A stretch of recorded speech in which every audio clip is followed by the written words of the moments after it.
गणेशेन कृतान् अहर्हर्मया अपचाराणि मां सर्वान् क्षमस्व पुरुषोत्तम सर्वं श्रीकृष्णार्पणमस्तु।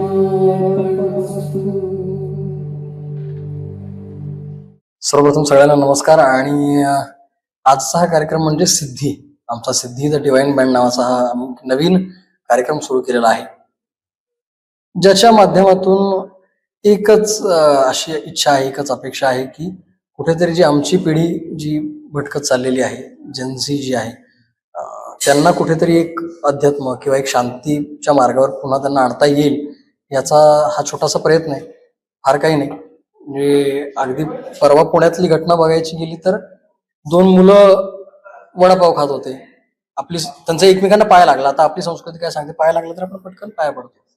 पाय लागला, त्यांच्यामध्ये बाचाबाची झाली, हाणामाऱ्या झाल्या, त्यातला एक मुलगा घरी गेला, ओकाऱ्या करून तो मेला। म्हणजे इथपर्यंत काय तर पाय लागला, इतकं लोक शॉर्ट टेम्पर्ड झालेले आहेत आणि फारच भीषण आहे जे काय बघतोय आपण सगळं।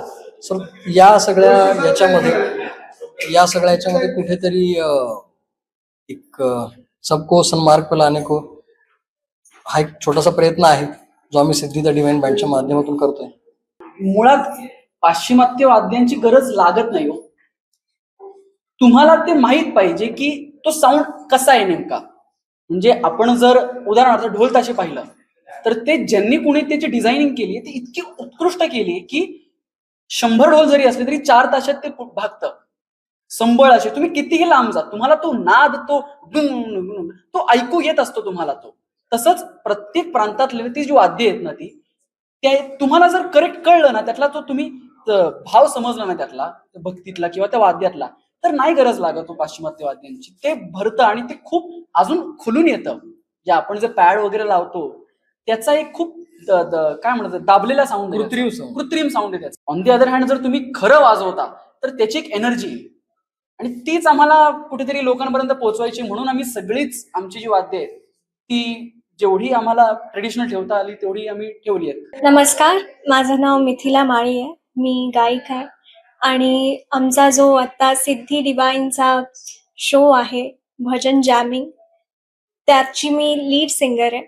आणि जेव्हा ही कन्सेप्ट माझ्याकडे आलेली, कृष्णा देवानी मला सांगितलेली, तेव्हा मला वाटलेलं की हे काहीतरी नवीन आहे आणि यामुळे आपण जेनझी जी जनरेशन आहे याला आपण काहीतरी देऊ शकतो, इन्स्पायर करू शकतो, आपली जी संस्कृती आहे त्याच्याकडे जायला। तर मला खूप आनंद झालेला हा शो स्वीकारायला, याचे कार्यक्रम करायला। आणि आता आम्ही कार्यक्रम करतोय आणि आम्हाला खूप छान प्रतिसाद येतोय लोकांचा।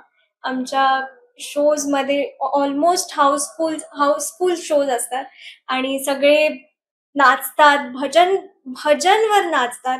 आपण जे बघतो की लोक अजून दुसरी गाणी असतील जी खूप पेपे सॉंग्स असतील त्यावर नाचतात, पण आमच्या शो मध्ये लोक भजनवर नाचतात, तर ही खूप मोठी गोष्ट आहे आमच्यासाठी। मी गायिका म्हणून या प्रोफेशन मध्ये वावरते गेले 9 वर्ष आणि शोज करते। पण ही जी कन्सेप्ट आहे भजन जॅमिंगची, ही कृष्णा आणि देवानी मला जेव्हा माझ्याकडे जेव्हा आली तेव्हा माझं असं झालेलं की हे काहीतरी नवीन आहे, हे आपण कधी आधी ट्राय नाही केलंय, तर मला खूप आनंद झालेला।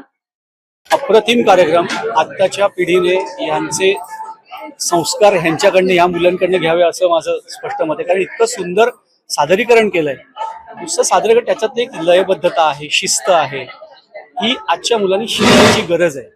या जेनझीमधनं हे कुठेतरी जेनझी म्हणतात, इथे कुठेतरी जाते, शिस्त जाते, एकमेकातलं भेटणं बोलणं कुठेतरी मोबाईलमध्ये दुरून गेलेलं आहे। अशा कार्यक्रमांच्या याच्यातनं मुलं जर परत या कलांकडनं ह्याच्यातनं जर अशा ह्याच्यातनं पुढे यायला लागली तर खरंच या देशाचं काय, आपल्या सगळ्या समाजाचं नक्कीच भलं होईल।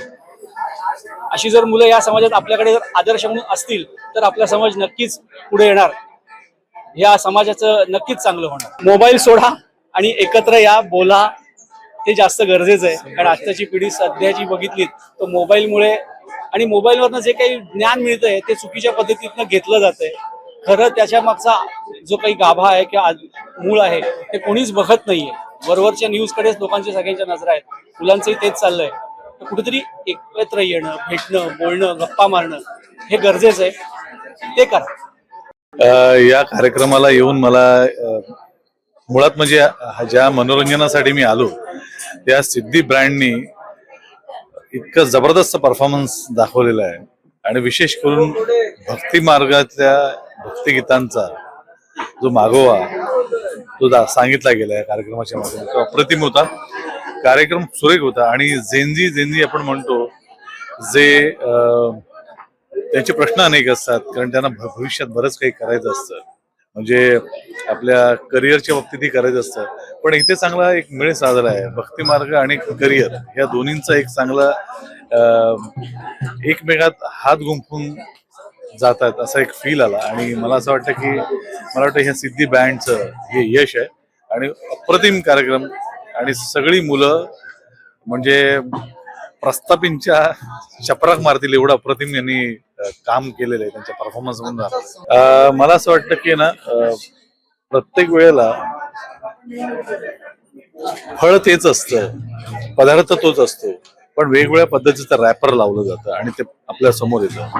या जेनजीने या नवीन मुलांनी त्या भक्तिगीतांना एक स्वतःच एक लेअर चढवलेला आहे, एक त्याला मुलामा दिलेला आहे आणि मुलामा देऊन आपल्या समोर सादर केलंय. मला असं वाटतं हा त्यांचा एक फ्लेवर आहे तर त्यांनी आपल्यापर्यंत पोहोचवलेला आहे. या मुलांबरोबर मी माझं वाघ का प्लॅन आहे नावाचं एक नाटक केलं होतं. त्या नाटकाचं संगीत या मुलांनी केलं होतं.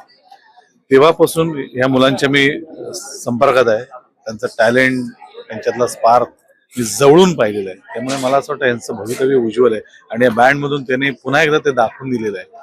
भविष्यात त्यांच्याबरोबर प्रत्येक प्रोजेक्टमध्ये मी त्यांच्याबरोबर काम करावं, माझ्या प्रोजेक्टमध्ये त्यांनी काम करावं असं मला मनापासून वाटतं आणि मला असं वाटतं ह्या निमित्तानं मी याची ग्वाही देतो की आम्ही कायमस्वरूपी एकत्र काम